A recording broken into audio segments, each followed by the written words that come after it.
పద్యాలు సిరీస్లో 130వ పద్యం. ప్రియము లేని విందు పిండి వంటల చేటు, భక్తి లేని పూజ పత్రి చేటు. పాత్రమెరిగి నీవి బంగారు చేటురా, విశ్వదాభిరామ వినురవేమ. మరొకసారి. ప్రియము లేని విందు పిండి వంటల చేటు, భక్తి లేని పూజ పత్రి చేటు. పాత్ర మెరిగి నీవి బంగారు చేటురా, విశ్వదాభిరామ వినురవేమ.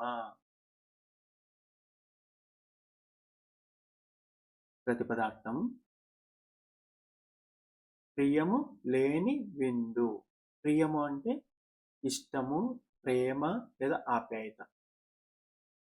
ప్రియము లేని విందు అంటే ఇష్టంగా చెయ్యని వంట.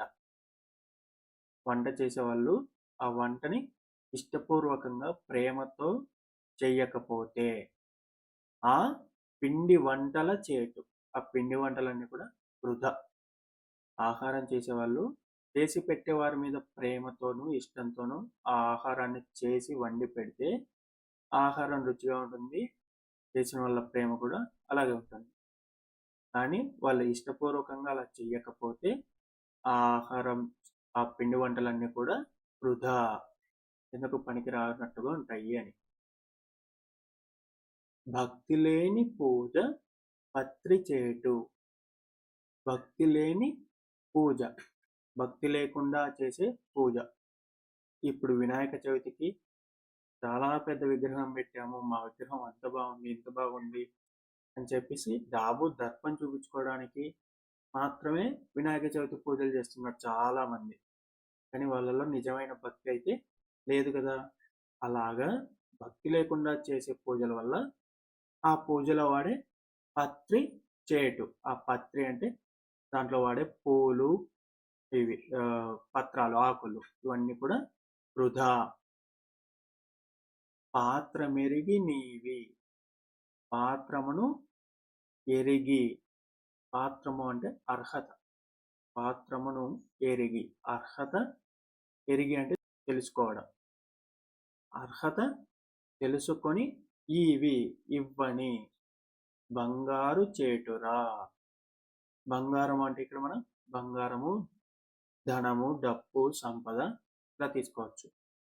మనము అర్హత తెలుసుకోకుండా మనం చేసే దానము, బంగారము, డబ్బు, సంపదలు దానం చేస్తూ ఉంటాం. అది అర్హత లేని వాడికి చేస్తే దానివల్ల పుణ్యం రాదు. అంటే దాని అవసరం ఎవరికి ఉందో వాడికి దానం చేస్తేనే పుణ్యం వస్తుంది. కానీ అది అవసరం లేని వాడికి చేయడం వల్ల మనకేమీ పుణ్యం రాదు. ఆ బంగారం మొత్తం వృధాగా పోయినట్టే. భావం. ప్రేమ లేకుండా చేసే పిండి వంటలు వృధా. భక్తి లేకుండా చేసే పూజలో పత్రి, పూలు వృధా. అర్హత లేని వాడికి దానం చేసిన బంగారం వల్ల పుణ్యం రాదు సరికదా, ఆ బంగారం వృధా.